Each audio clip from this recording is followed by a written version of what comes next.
Hello dear students, कैसे हैं आप। तो आज अपन लेके आए हैं क्लास 12th का lecture number first genius academy Alwar पर।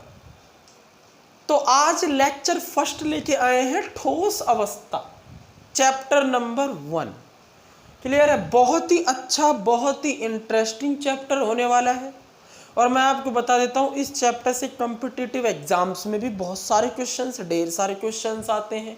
चाहे आप जेईई ले लो, चाहे आप नीट ले लो, हर तरीके के कॉम्पिटिटिव एग्जाम्स में इस क्वेश्चन आते। ठीक है। आप फर्स्ट ग्रेड के टीचर बनोगे तब भी बहुत क्वेश्चंस आएंगे आप। तो बहुत इंपॉर्टेंट चैप्टर होने वाला। तो देखो, आज अपन डिस्कस करेंगे ठोस अवस्था के लेक्चर नंबर 1। और सबसे पहले शुरू करते हैं ठोस की परिभाषा। हम सब जानते हैं पदार्थ जो होता है, देखो पदार्थ क्या होता है जरा समझो। पदार्थ का मतलब होता है इस दुनिया की कोई भी वह वस्तु जिसका द्रव्यमान हो, मतलब, और जो आयतन घेरती हो। दो चीजें ध्यान रखना, आयतन घेरती हो। दुनिया की वह कोई भी वस्तु जो आयतन घेरती हो, मतलब कुछ जगह घेरती हो, और जिसका द्रव्यमान हो, भार नहीं, द्रव्यमान। ठीक है। तो उसको पदार्थ बोला जाता है। भार तो जीरो भी हो सकता है। क्लियर है। आप स्पेस में चले जाओ, आपका द्रव्यमान भले एम हो जाए, लेकिन आपका भार जीरो माना जाएगा। क्योंकि भार क्या होता है, द्रव्यमान इंटू ग्रेविटी। तो ग्रेविटी अगर कहीं जीरो हो गई तो भार जीरो हो जाएगा, बट मास जीरो नहीं होगा। मास तो जी के साथ जो है डब्ल्यू पर डिपेंड करता है। डब्ल्यू मास पर डिपेंड करता है और जी पर डिपेंड करता है। क्लियर है। और मास जो होता है वो कांस्टेंट होता है। क्लियर है, ये कभी चेंज नहीं होता। चलो, तो जो चीज जगह घेर रही है, जिसका द्रव्यमान है, उसे अपन ने पदार्थ कह दिया। पदार्थ का फिर वर्गीकरण किया जाता है। एक होता है भौतिक वर्गीकरण, एक होता है रासायनिक वर्गीकरण। भौतिक वर्गीकरण के अनुसार पदार्थ 3 भागों में बांटा जा सकता है: ठोस पदार्थ, द्रव पदार्थ और गैसीय पदार्थ। ये पदार्थ की 3 अवस्थाएं हैं जो स्थायी होती हैं। बाकी की कुछ 2 अवस्थाएं और हैं, जैसे बोस-आइंस्टाइन कंडेंसेट अवस्था और प्लाज्मा अवस्था। ये दोनों अस्थायी, इन पे काम चल रहा है तो ज़्यादा कमेंट नहीं करेंगे अपन। 3 अवस्थाएं हैं।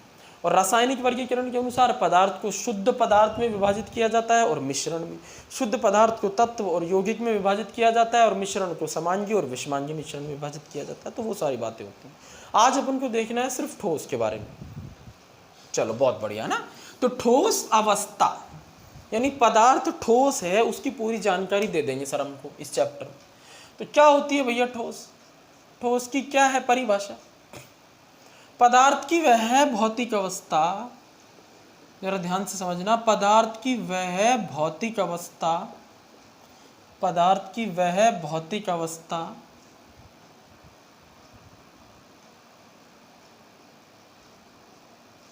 जिसका आकार, आयतन, आकृति निश्चित होती। आकार, आयतन, आकृति निश्चित होती है तथा प्रबल अंतराण्विक आकर्षण बल होते तथा अवयवी कणों के मध्य, इससे भी अच्छी लाइन रहेगी, तथा अवयवी कणों के मध्य, अवयवी कणों के मध्य प्रबल अंतराण्विक आकर्षण बल पाए जाते। अंतराण्विक आकर्षण बल पाए जाते। ठोस कह रहा।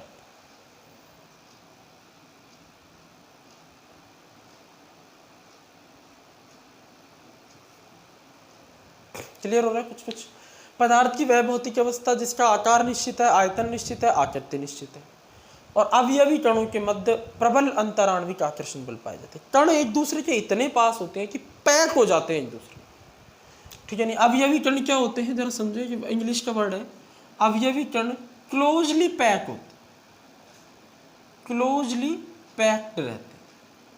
इसको सघन बोलते हैं, सघन व्यवस्था रहती है, सघन व्यवस्था। क्लोजली पैक्ड, एक दूसरे के अब इतने पास होते हैं कि वो पैक हो जाते हैं, स्पेस बिल्कुल नहीं रहता बीच में। उसे अपन क्या कहते हैं? ठोस कहते हैं। अब ये अवयवी कण है क्या सर? तो देखो, अवयवी कण क्या हो सकते हैं जरा समझो। जिन कणों से ठोस मिलकर बना है।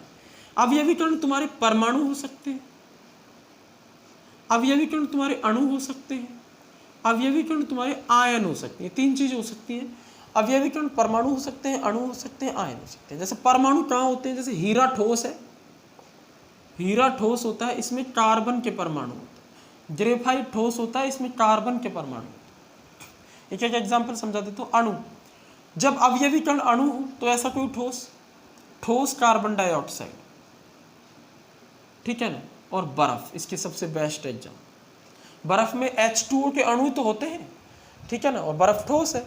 और ठोस कार्बन डाइऑक्साइड को क्या बोलते हैं, शुष्क बर्फ, शुष्क बर्फ बोलते हैं, ड्राई आइस। और आयन का कोई एग्जाम्पल कौन भूल सकता है, NaCl, NaCl यानी नमक, इसके अंदर Na+ आयन होते हैं और Cl- आयन होते हैं। तो अवयवी कण आयन है, ये अणु नहीं होता, ये तो फॉर्मूला होता है, ठीक है। इसके अंदर जो अवयवी कण है NaCl के अंदर, वो Na+ आयन और Cl- आयन, यहाँ पूरा का पूरा एक अणु होता है अवयवी कण, CO2।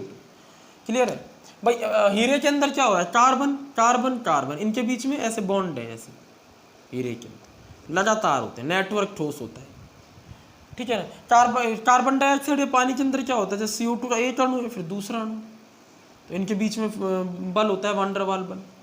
और आयन में क्या है, इलेक्ट्रोस्टैटिक अट्रैक्शन फोर्स होता है आयनों के बीच में, ये आयन इनके बीच में स्थिर वैद्युत आकर्षण बल होता है, ठीक है। तो ये सारी चीज़ें, तो कुल मिलाकर के अवयवी कण तीन हो सकते हैं, अणु हो सकते हैं, परमाणु हो सकते हैं, आयन हो सकते हैं।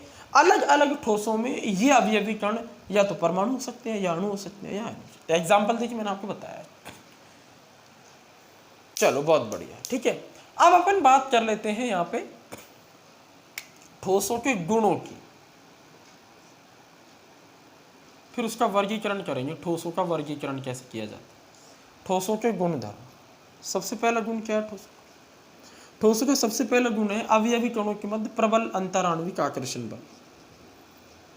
तो हम लिख सकते हैं अवयवी कणों के मध्य प्रबल अंतराण्विक आकर्षण बल पाए जाते, प्रबल अंतराण्विक आकर्षण बल पाए जाते, ठीक है भाई। प्रबल अंतराण्विक आकर्षण बल पाए जाते हैं अवयवी कणों के, मतलब अवयवी कण जैसे परमाणुओं के मध्य, अणुओं के मध्य, आयनों के मध्य। सेकंड चीज जो है हमारे पास वो है कि आकृति, आयतन और आकार निश्चित होता है। ये तो बचपन से पढ़ते आ रहे हैं, आकृति, आकार व आयतन ये सब निश्चित हो। ऐसा नहीं है मन मुताबिक आकृति में बदल जाएंगे। जैसे यहाँ मार्कर पेन मेरे हाथ में दे पा रहे हो, जिस बोर्ड पे मैं लिख रहा हूँ व्हाइट बोर्ड, उसकी आकृति जब से आप वीडियो देख रहे हो तब से ऐसी है, आकृति बनावट ऐसे थोड़ी गोलमोल हो गई लिख रहा हूँ तब, ठीक है। आकार भी वही है, आयतन जितनी इसने जगह घेरी हुई उतनी है। ठोस कभी भी अपना आयतन नहीं बदल सकता, ना आकार ना आकृति बदल सकता। द्रव जो होते हैं आपने पढ़ा है, द्रवों में क्या होता है, आयतन तो नहीं बदल सकते, वो भी 5 ml दूध है तो उसको कहीं भी रख दो 5 ml ही रहेगा, लेकिन उनकी आकृति और आकार में अंतर आ जाता है, ठीक है ना। जिस बर्तन में रखते हैं उस बर्तन की आकृति की हो जाते हैं। और गैसों में तो आयतन भी निश्चित नहीं होता। 5 ग्राम गैस को आप एक बड़े बर्तन में रख दो तो पूरा आयतन घेर लेगी, वही 5 ग्राम गैस छोटे बर्तन रख दो तो वो उतना आयतन घेरेगी। आयतन निश्चित नहीं है, आकृति आकार भी निश्चित नहीं, ठीक है। चलो बहुत बढ़िया। तीसरा पॉइंट क्या है भाई, तीसरा पॉइंट है कि ठोसों के अंदर संपीड्यता का गुण पाया जाता है, संपीड्यता का गुण होता है, सॉरी उल्टा बोल दिया, संपीड्यता गुण नहीं होता, असंपीड्यता का गुण होता है, ये बोलना चाह रहा था मैं ना, असंपीड्यता या संपीड्यता का गुण नहीं होता। अब ये क्या चीज है सर, देखो संपीड्यता का मतलब होता है कि ठोस को दबाया जाए तो दब रहा है क्या, तो ठोस तो पहले से ही मैक्सिमम दबा हुआ रहता है, कंप्रेस रहता है, ठीक है भाई। ठोस के कणों के मध्य गैप जो होता है वो बिल्कुल ना के बराबर होता है, ऐसे क्लोजली पैक रहते हैं, तो आप दबाओगे तो कण बिल्कुल पास पास पहले से ही है, तो आप उनको और कैसे दबा सकते हो। तो दबने की सामर्थ्य को बोलते हैं संपीड्यता, तो ये नहीं पाई जाती। सबसे ज्यादा संपीड्यता गैसों में पाई जाती है, क्योंकि गैस के अणुओं के बीच में गैप बहुत ज्यादा होता है, तो आप दबाओगे तो अणु पास पास आने लगेंगे, द्रव आ जाएगी, द्रव में और संपीड्यता घट जाती है, दबाओगे ठोस आ जाएगी, ठोस में संपीड्यता नहीं होती, ना के बराबर होती है, तो संपीड्यता का गुण इनमें नहीं पाया जाता ठोसों के अंदर।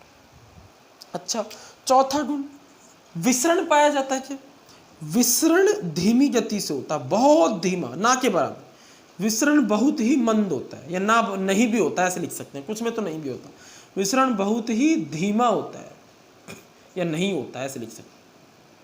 विसरण समझते हो, द्रव किसी पदार्थ का एक जगह से अपनी अधिक सांद्रता से जहाँ वो ज़्यादा है तो उस जगह को छोड़कर धीरे धीरे कम की ओर जाने लगे।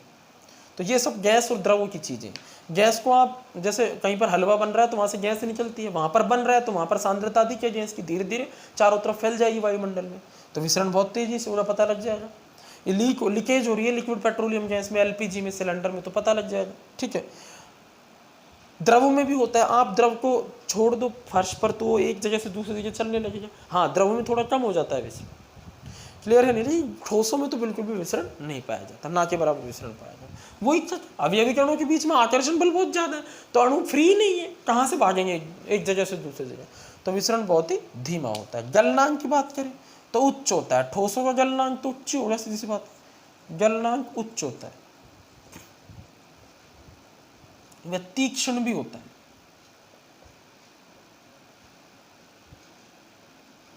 गलनांक इनका उच्च होता है, वह तीक्ष्ण होता है। क्लियर है? चलो, अगर हम बात करें, ये इतना नोट करो आप एक बार,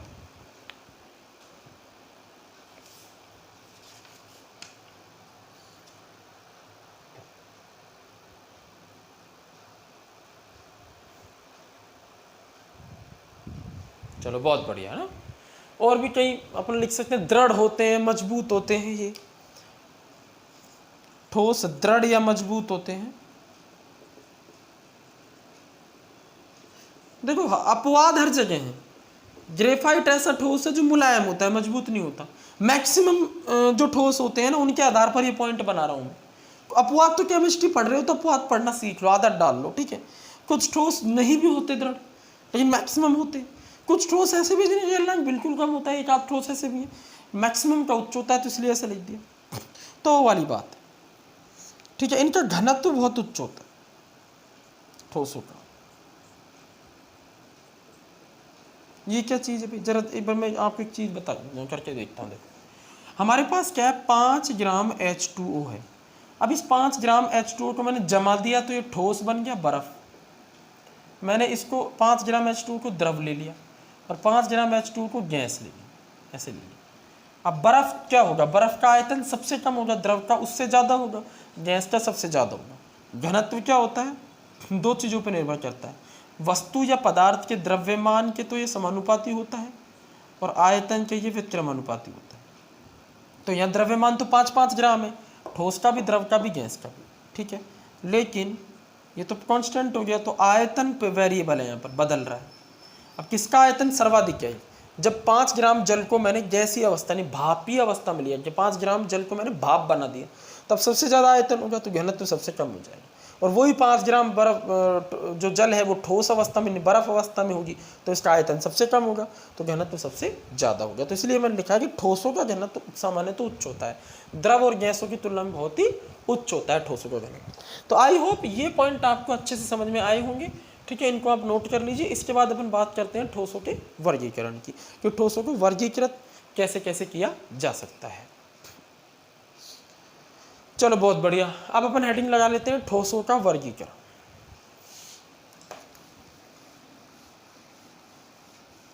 देखो मैं आपको बता देता हूं, ठोस जो होते हैं इनका वर्गीकरण जो है ना, ये बहुत बड़ा टॉपिक है।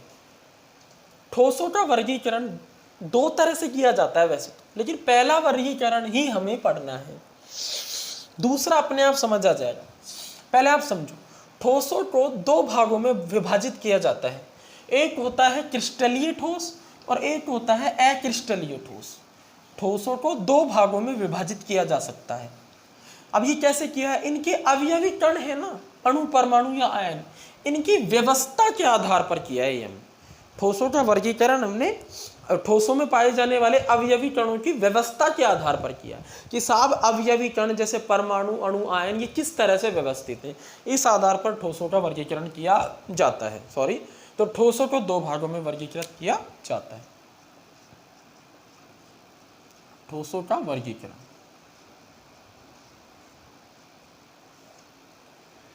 ठीक है। एक होता है पहला क्रिस्टलीय ठोस, क्रिस्टलीय ठोस, ज्यादातर ठोस क्रिस्टलीय होते हैं, और दूसरा होता है अक्रिस्टलीय ठोस। दूसरा कौन सा होता है? अक्रिस्टलीय ठोस। बहुत कम होते हैं ये। अब जरा समझना, क्रिस्टलीय ठोस, बहुत सारे ऐसे ठोस हैं जो क्रिस्टलीय ठोस, मैक्सिमम ठोस क्रिस्टलीय होते हैं, बहुत कम ठोस है क्रिस्टलीय। तो क्रिस्टलीय ठोस जब इतने सारे हो गए, एग्जाम्पल जब बढ़ने लग गए, तो हमें फिर से एक वर्गीकरण करना पड़ा। जब एग्जाम्पल बढ़ने लगते हैं तो फिर से वर्गीकरण की आवश्यकता होती है। तो क्रिस्टलीय ठोसों का फिर से वर्गीकरण होता है आगे। ये वर्गीकरण अवयवी कणों के अनुसार होता है कि सब अवयवी कण अणु है, परमाणु, तो वो बातें अपन बाद में करेंगे। पहले इन दोनों ठोसों के बारे में देखते हैं। मूल ठोस तो यही होते हैं दो, क्रिस्टलीय और अक्रिस्टलीय, बाकी तो सारे क्रिस्टलीय होते हैं मैक्सिमम, ठीक है। इनका वर्गीकरण अपन बाद में करेंगे। तो इन दोनों में अपन अंतर देखते हैं, ठीक है। तो यहाँ मैं लिख देता हूँ एक तरफ क्रिस्टलीय ठोस, टेबल बना देता हूँ, मुख्य मुख्य अंतर देखते हैं दोनों के। यहाँ मैं क्रिस्टलीय ठोस और इधर मैं लिख देता हूँ अक्रिस्टलीय ठोस। बोर्ड के दो हिस्सा कर लेते हैं, इधर मैं लिख देता हूँ अक्रिस्टलीय ठोस। क्लियर है? चलो बहुत बढ़िया है ना। इस तरह से एक टेबल बन जाएगी, इस तरह से, ठीक है। सबसे पहला पॉइंट अपन स्टार्ट कर रहे हैं, सीरियल नंबर डाल देते हैं यहाँ पर। पहला पॉइंट मार्कर चेंज कर लेता हूँ।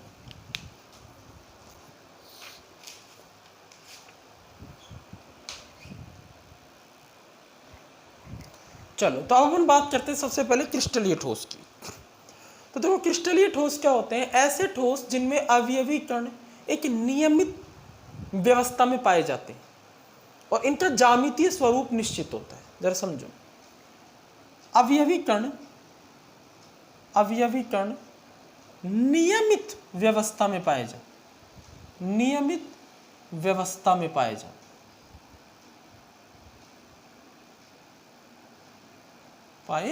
जाते, तथा ज्यामितीय स्वरूप निश्चित होता है।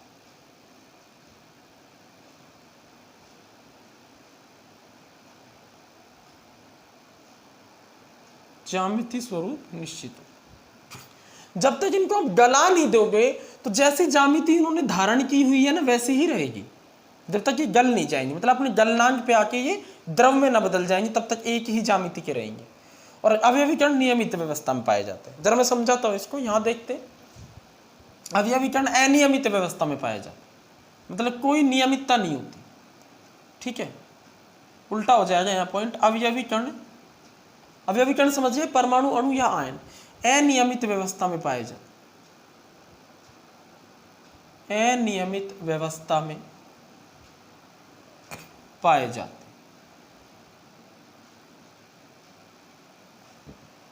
तथा ज्यामितीय स्वरूप निश्चित नहीं होता। ज्यामितीय स्वरूप निश्चित नहीं होता इनका,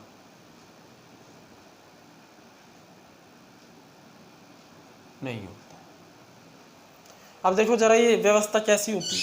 क्रिस्टलीय ठोसों में क्या होता है? इस तरीके से होता है। देखो, सपोज करो हमारे पास कोई क्रिस्टलीय ठोस है ए बी प्रकार का, तो उसमें ए कण है, बी कण है, ए कण है, बी कण है, ठीक है।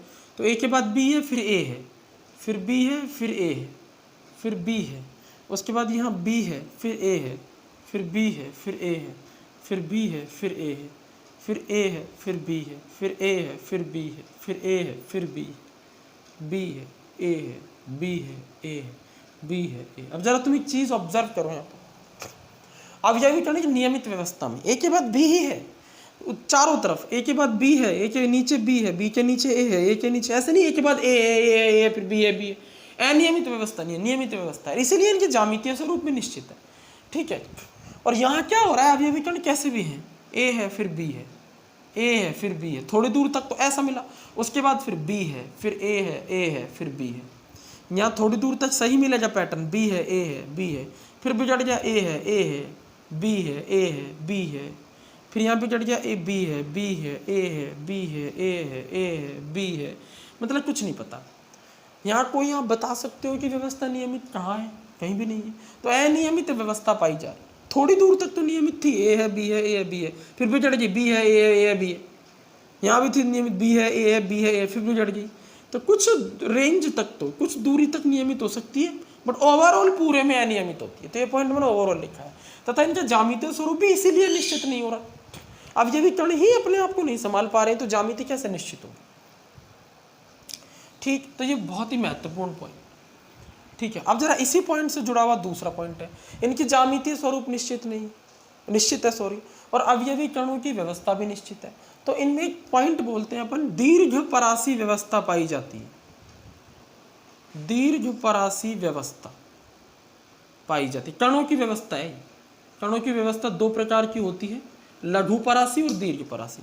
तो यहाँ पर दीर्घ परासी व्यवस्था पाई जाती है, मतलब लंबी दूरी तक, लंबी, दीर्घ मतलब बड़ा और परास मतलब एरिया, बड़े एरिया तक व्यवस्थित रहते हैं। एक के बाद भी कहीं भी चले जाओ, एक के बाद भी, एक के बाद भी ही मिलेगा आपको।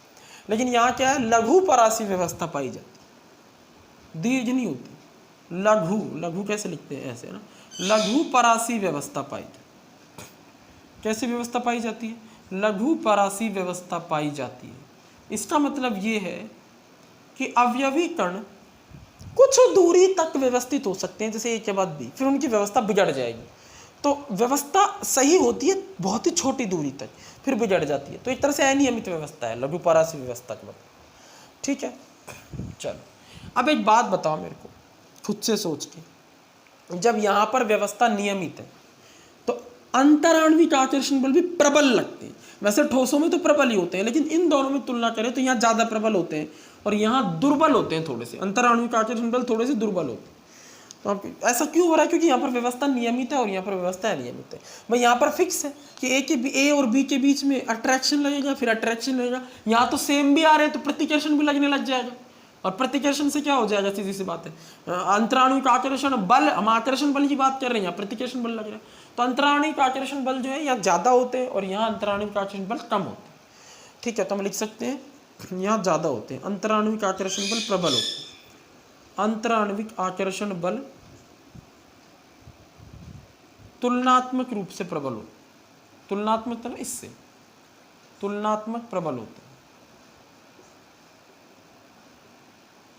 और यहाँ लिखेंगे दुर्बल होते हैं, इतने प्रबल नहीं होते, तुलनात्मक दुर्बल होते हैं। अब द्रव लोगे तो द्रव की तुलना में तो इनके भी प्रबल ही होंगे क्योंकि ठोस है ये, लेकिन इन दोनों की तुलना करेंगे तो इनमें वीक होते हैं बल और इनमें थोड़े स्ट्रॉन्ग हो। क्लियर हो रहा है एकदम अच्छे से? ठीक है, चौथा पॉइंट। अब देखो, अंतराण्विक आकर्षण बल ही मजबूती का आधार है, मजबूती दृढ़ता का आधार है। तो अंतराण्विक आकर्षण बल ज़्यादा है तो मजबूत होते हैं, दृढ़ होते हैं, दृढ़ व अधिक मजबूत, दृढ़ व अधिक मजबूत ठोस होते हैं, दृढ़ व अधिक मजबूत ठोस होते हैं। ये क्या होते हैं? मुलायम ठोस होते हैं, दृढ़ और मजबूत नहीं होते इतने, थोड़े मुलायम होते हैं। मुलायम ऐसा थोड़ी हर ठोस चीज दृढ़ है, मुलायम भी ठोस होते हैं, कुछ ठोस मुलायम प्रकृति के भी होते हैं। ठीक है, नेक्स्ट पॉइंट। ये पॉइंट एक दूसरे से जुड़े हुए हैं, देखो। अच्छा, जो ठोस मजबूत है उसका गलनांक भी उच्च होता है, यानी उच्च गलनांक होता है। कैसा होता है? उच्च गलनांक होता है। उच्च गलनांक होता है वह तीक्ष्ण होता है, ये गलनांक, या निश्चित होता है, ये ज़्यादा अच्छा बोल रहे हैं, वह निश्चित होता है। गलनांक उच्च होता है वह निश्चित होता है। इसका मतलब क्या है?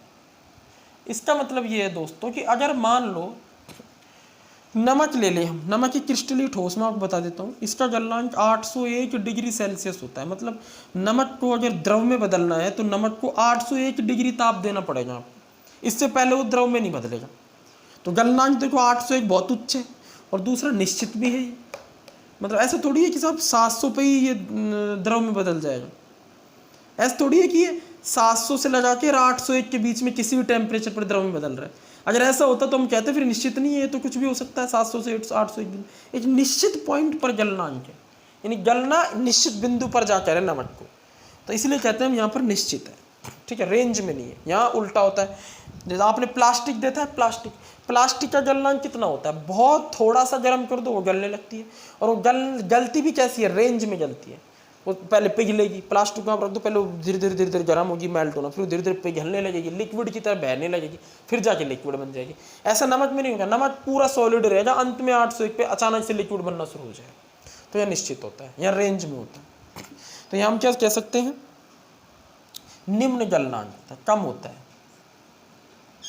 निम्न गलनांक, कैसा होता है? निम्न गलनांक व रेंज में होता है, परास में। वह गलनांक एक परास में पाया जाता है, एक सीमा में पाया जाता है। एक परास, एक रेंज होती, निश्चित नहीं होती, परास में होता है। समझ रहे हो ना? जैसे प्लास्टिक की गलने की परास में आपको बताता हूँ 100 से 150 डिग्री है। मतलब प्लास्टिक 100 से लगा करके 100, जब प्लास्टिक का टेम्परेचर 100 हो जाएगा तो गलना शुरू हो जाएगी।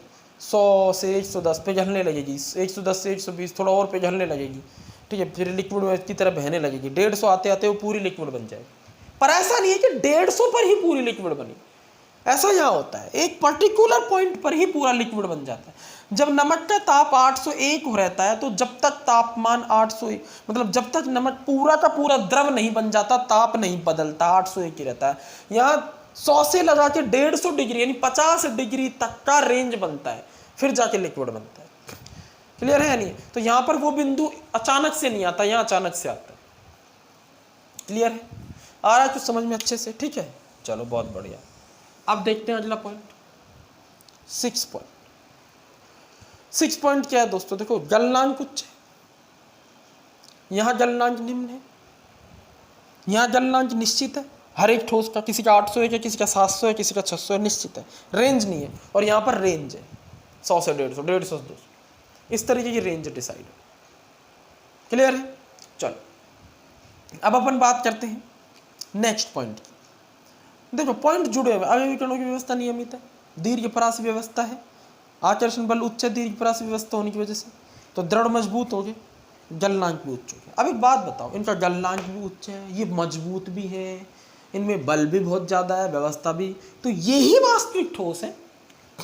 यानी इन्हें क्या बोला जाता है? वास्तविक ठोस बोला जाता है, वास्तविक ठोस बोला जाता है।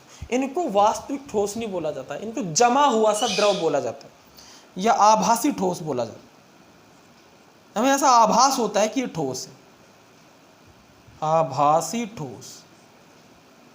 या इनका एक नाम और दिया जाता है अतिशीतित द्रव। क्या दिया जाता है इनका नाम?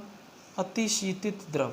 आपने देखा होगा जो पुरानी बिल्डिंगों में जो कांच होता है उस पर धूप पड़ती है लगातार, कांच की खिड़कियों पर। तो जब कांच की खिड़कियों पर लगातार धूप पड़ती है तो कांच क्या है? क्या क्रिस्टलीय ठोस है। मैं आपको बता देता हूँ, कांच एक क्रिस्टलीय ठोस है, उस पर लगातार धूप पड़ती है तो कांच का ऊपर वाला सिरा धीरे धीरे पिघलने लगता है। ठीक है, जब इसका गलनांक बिंदु आने लगता है, रेंज आने लगती है, तो पिघलने लगता है। पिघल पिघल के नीचे उसका लिक्विड सा नीचे बह करके, ग्रेविटी की वजह से नीचे बह करके तली में आकर के जमा हो जाता है। कांच नीचे से कठोर या मजबूत, कांच नीचे से मोटा हो जाता है और ऊपर से पतला हो जाता है। ये क्वेश्चन है हमारे उसमें चैप्टर में, आपको मेंशन कराऊंगा आगे। कांच नीचे से तो क्या हो जाता है? मोटा, और ऊपर से पतला हो जाता है। ऐसा क्यों होता है? क्योंकि कांच एक क्रिस्टलीय ठोस है, द्रव की तरह बहने का गुण होता है, अतिशीतित द्रव है, इसलिए ऐसा होता है, बह के नीचे की तरफ उसका कुछ एरिया आ जाता है। क्लियर हुआ ये पॉइंट? तो ये है हमारा 5वां पॉइंट है यहाँ पर, और ये 6ठा है। ठीक है, अब आ जाते हैं 7वां पॉइंट। 7वां पॉइंट है विदलन का गुण। अब ये क्या चीज़ है? देखो, विदलन का मतलब क्या होता है? हमने किसी ठोस को लिया, चाकू की सहायता से 2 हिस्सों में काट दिया। अगर वो दोनों हिस्से बराबर हैं और सपाट है, चिकने हैं, उनकी सतह एकदम चिकनी है, तो इसको बोलते हैं कि विदलन का गुण है। और अगर दोनों हिस्से चपाट, मतलब एक दोनों हिस्से हमने निकाले और वो सपाट नहीं है, मतलब वो चिकने नहीं है, खुरदरी सतह है दोनों की, अलग अलग ऊबड़ खाबड़ सतह है, तो वो उसका मतलब है विदलन का गुण नहीं है। तो विदलन का गुण अक्रिस्टलीय ठोसों में नहीं होता। आप किसी भी अक्रिस्टलीय ठोस को काटो, कांच को आप बीच में तोड़ दो तो ऐसे थोड़ी बराबर हिस्से होंगे, एकदम मुलायम सतह बनेगी। कांच ऊबड़ खाबड़ रहेगा, कट जाएंगे आपके हाथ बीच में से, समझ में है ना? तो ऊबड़ खाबड़ सतह होती है, ठीक है। और यहाँ एकदम बीचों बीच में से कटेगा, बिल्कुल दोनों जो सतह होंगी नियमित होंगी और चिकनी होंगी। तो विदलन का गुण होता है, विदलन का गुण होता है, अर्थात ठोस 2 नियमित व चिकनी सतह युक्त भागों में विभाजित हो जाते हैं चाकू की सहायता से। समझ गए? चाकू से काटेंगे तो विभाजित हो जाते हैं। किससे? चाकू से। यहाँ विदलन का गुण नहीं होता, मतलब यहाँ अनियमित सतह बनती, विदलन का गुण नहीं होता।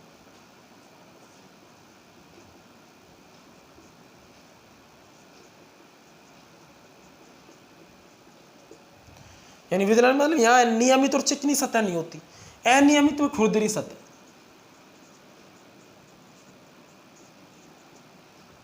अनियमित व खुरदरी, खुरदरी सतह, ये नोट करो। इसके बाद बात करेंगे 8वें की, अभी 2 हो रहे हैं इसमें।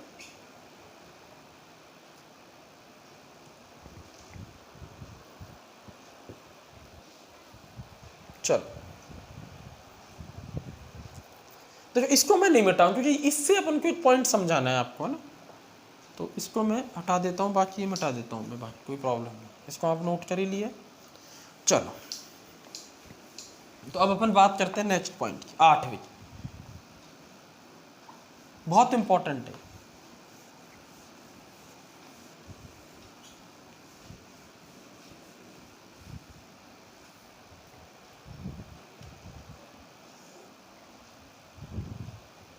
देखो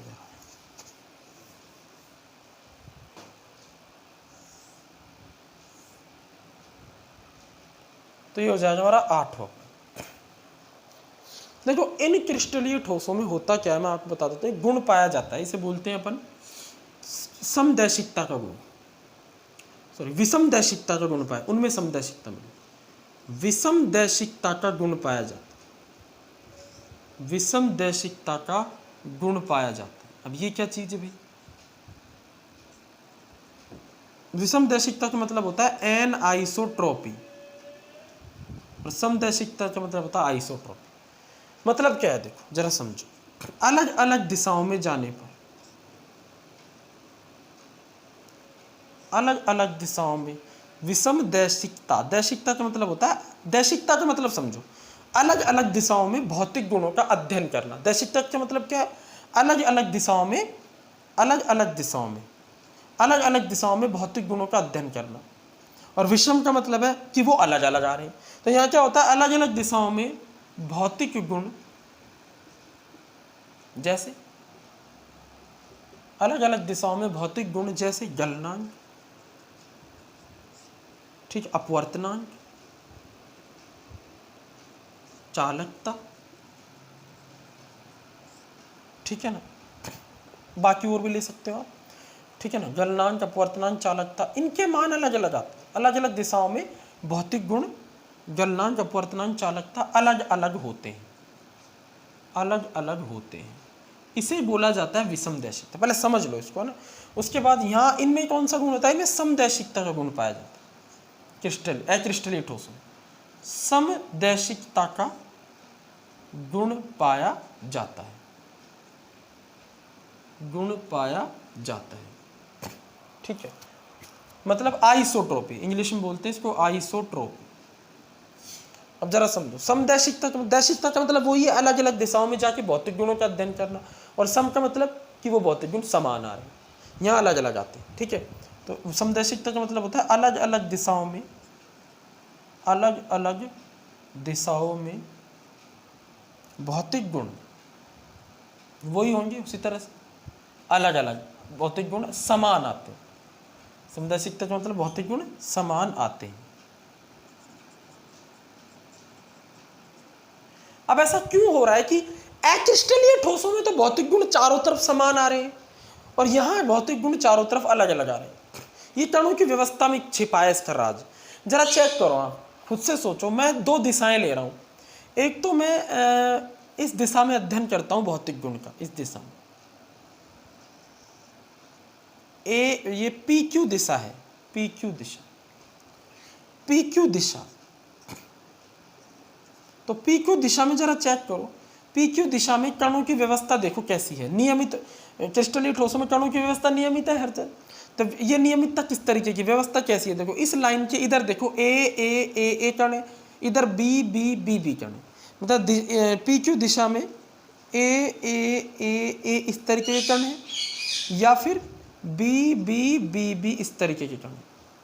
लेकिन इसी क्रिस्टलीय ठोस में जब मैं ऐसे चलता हूं यूं, इस दिशा में चलता हूँ, मतलब ये एम एन दिशा हो गई, एम एन दिशा। कैसी दिशा होगी? एम एन दिशा।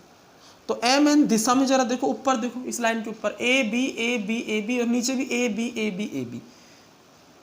व्यवस्था कैसी है? ए बी या बी ए, समझ रहे हो? मतलब यहाँ पर अलग तरीके की व्यवस्था है और यहाँ पर देखो है पूरी नियमित व्यवस्था, लेकिन यहाँ अलग तरीके की है वो नियमित व्यवस्था, और इस दिशा में अलग तरीके की नियमित व्यवस्था है।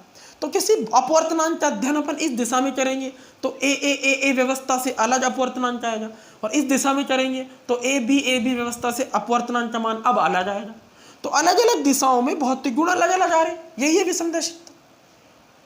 अलग अलग दिशाओं में भौतिक गुण अलग अलग आ रहे हैं। आप इस दिशा में चले जाओ, इस दिशा में देखो ए बी जैसे एम एन में आ रहे थे वैसे ही आ रहे हैं, ठीक है। यहाँ क्या हो रहा है? चारों तरफ अनियमितता बिखरी हुई है, चारों तरफ, किधर भी चले जाओ आप, चाहे इधर जाओ चाहे आप इधर जाओ, चारों तरफ एक जैसी ही व्यवस्था मिलेगी आपको। अनियमितता चारों तरफ समान है, हर जगह अनियमितता समान है।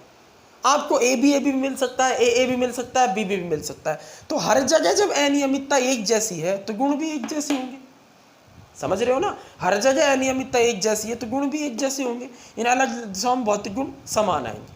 तो कुछ समझ में आई कहानी एक तरफ, ठीक है। अच्छा, इसको मैं दूसरे एग्जाम्पल समझाता हूँ। आप एक ऐसी शादी में चले गए, अब 2 शादियों में जाना है आपको किसी दिन, अलग अलग है, बड़े मजे आएंगे, कार्ड वार्ड मिला है, कई बार तो 5-5 शादियों में जाते हैं, कई लोग तो फर्जी चले जाते हैं। तो 2 शादियों में आप चले गए, एक शादी बहुत ही बढ़िया, बहुत ही मतलब रॉयल है। क्या देखा आपने? वहाँ पर क्या लगा हुआ है? फास्ट फूड, बिल्कुल अलग तरफ लगा हुआ है, व्यवस्था है बढ़िया तरीके की। इधर क्रिस्टली ठोस समझा रहा हूँ, व्यवस्था एकदम इतनी अच्छी तरीके की है कि एक तरफ फास्ट फूड लगा हुआ है, एक तरफ पूरा जूस और फ्रूट लगा हुआ है, एक तरफ पूरा मतलब खाना लगा हुआ है, सब्जी वगैरह। अगर मैं इस दिशा में जाऊंगा तो मुझे फ्रूट और जूस मिलेगा, ए बी, व्यवस्था एकदम नियमित। अगर मैं इस दिशा में जाऊंगा तो मुझे सिर्फ क्या मिलेगा? मुझे फास्ट फूड मिलेगा। अगर मैं इस दिशा में जाऊंगा तो मुझे सिर्फ क्या मिलेगा? दाल रोटी मिलेगी। इस दिशा में अलग तरीके की व्यवस्था, इस दिशा में अलग तरीके की, नियमित है लेकिन बढ़िया भी लग रहा है, ठीक है। तो मजा आएगा वहां पर अच्छे से, है ना? मुझे इस दिशा में अलग स्वाद मिलेगा, मुझे इस दिशा में अलग स्वाद मिलेगा, अलग अलग भौतिक। लेकिन जब मैं एक ऐसी शादी में चला गया जहां पर कोई व्यवस्था नहीं है, चारों तरफ अनियमितता फैली, गोलगप्पे वाला इधर भी खड़ा है, इधर भी खड़ा है, बीच में जूस वाला भी आ गया, नमकीन भी आ गई, फास्ट फूड भी आ गई, कुछ नहीं पता। यहां मैं पनीर ले रहा हूं, क्लियर है? तो यहां मैं फास्ट फूड ले रहा हूं, मुझे कुछ नहीं पता। हर दिशा में पनीर भी है, फास्ट फूड भी है, जूस भी है, सब कुछ, आइसक्रीम भी है, इधर भी वही है, कहीं भी जा रहा हूं वही व्यवस्था मिल रही है, अनियमितता चारों तरफ फैली हुई है। तो एक जैसा स्वाद आएगा किधर भी चले जाए। अब मैं समझ रहा हूं कि आपको अच्छे से समझ में आया होगा। अगर अब भी नहीं आया हो, ठीक है, तो आप उनको दूसरा एग्जाम्पल इमेजिन कर लो, बाकी मैं समझ रहा हूँ, उम्मीद कर रहा हूँ कि आपको आ गया हो। नियमितता यहाँ पर अलग अलग दिखाई दे, इसलिए विषमदैशिकता है, और यहाँ पर कैसा गुण है? समदैशिकता का गुण, ठीक। चलो, तो ये था क्रिस्टलीय और अक्रिस्टलीय ठोसों का वर्गीकरण। एग्जाम्पल तो रह गए, सबसे इंपॉर्टेंट उदाहरण देख लेते हैं। उदाहरण, क्रिस्टलीय ठोसों के उदाहरण भाई देखो, बर्फ, हीरा, ग्रेफाइट, नमक, कोई भी धातु, जिंक, सोडियम, ये धातु है। कोई आयनिक ठोस पदार्थ हो गया, है ना, ये हीरा ग्रेफाइट हो गया, बर्फ हो गया, तो ये सब है क्रिस्टलीय ठोस। जबकि अगर अक्रिस्टलीय ठोसों की बात करें तो इसके उदाहरण है ना, ये थोड़े से बहुलक प्रकार के उदाहरण, जैसे गिलास या कांच, ठीक है ना, ये गिलास भी बोलते हैं, फाइबर गिलास, ठीक है, रेशे या पीवीसी, पॉलीवाइनाइल क्लोराइड, नायलॉन क्या होता है? रबड़ होता है, ठीक है, तो बहुलक है, रबड़ से रबड़ याद आ जाए, रबड़। तो ये सब एग्जाम्पल कैसे हैं? मुलायम है सब, कांच मुलायम होता है, फाइबर मुलायम होता है, पीवीसी मुलायम, वर्ड बहुत इंपॉर्टेंट, मुलायम रबड़ मुलायम होता है, नायलॉन खिंच जाता है।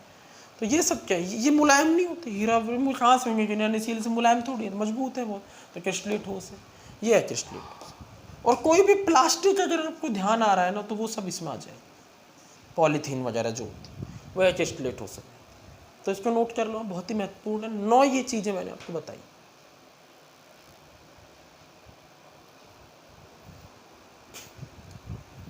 क्लियर? तो ये था हमारा आज का वीडियो लेक्चर। अब अपन नेक्स्ट वीडियो लेक्चर में बड़े ही मजे तरीके से, बढ़िया तरीके से पढ़ेंगे कि क्रिस्टलीय ठोसों के उदाहरण मैक्सिमम है इस दुनिया में, अक्रिस्टलीय ठोसों के उदाहरण बहुत ही कम है। तो क्रिस्टलीय ठोस जो होते हैं इनके उदाहरण सबसे ज़्यादा है, और सबसे ज़्यादा उदाहरण होने की वजह से इनका फिर से वर्गीकरण करना पड़ता है। लेकिन फिर सुन लो, इनका वर्गीकरण अब करेंगे हम अवयवी कणों के हिसाब से। जरा चेक करो, बर्फ में अवयवी कण अणु होंगे, हीरे में परमाणु होंगे, इसमें आयन होंगे, तो इनके हिसाब से इसको अपन आयनिक ठोस में रखेंगे, इसको अपन सहसंयोजक ठोस में रखेंगे, इसको अपन आणविक ठोस में रखेंगे, इसको अपन धातु है तो धात्विक ठोस में रखेंगे। यानी इन क्रिस्टलीय ठोसों को फिर से 4 भागों में विभाजित करेंगे। अक्रिस्टलीय ठोसों में ऐसा वर्गीकरण नहीं है क्योंकि इनके उदाहरण बहुत ही पर्याप्त मात्रा में है। तो आज मैंने आपको मेनली तो क्रिस्टलीय और अक्रिस्टलीय ठोसों में वर्गीकरण करना, मतलब अंतर करना सिखाया। ठोसों का वर्गीकरण करना है, क्रिस्टलीय अक्रिस्टलीय प्रकार के होते हैं, अवयवी कण नियमित होते हैं, ज्यामितीय स्वरूप निश्चित होता है, अवयवी कण नियमित नहीं होते, ज्यामितीय स्वरूप नियमित नहीं होता, निश्चित नहीं होता। किधर भी अनियमितता हर तरफ चारों तरफ सेम रहती है, ठीक है ना। यहाँ क्या होते हैं, दीर्घ परासी व्यवस्था पाई जाती है, चारों दिशाओं में व्यवस्थित रहते हैं कण हर तरफ। यहाँ लघु परासी, अगर व्यवस्था मिलेगी नियमितता तो बहुत कम दूरी तक मिलेगी, तो लघु परासी व्यवस्था पाई जाती है, ठीक है। यहाँ क्या होता है, आकृति ज्यामिति वगैरह, सॉरी, यहाँ पर जो गलनांक होता है वो निश्चित होता है और उच्च होता है, यहाँ निम्न होता है और निश्चित नहीं होता है, कि रेंज में होता है। क्लियर है नहीं है? यहाँ ये मजबूत होते हैं, दृढ़ होते हैं, ये थोड़े से मुलायम होते हैं।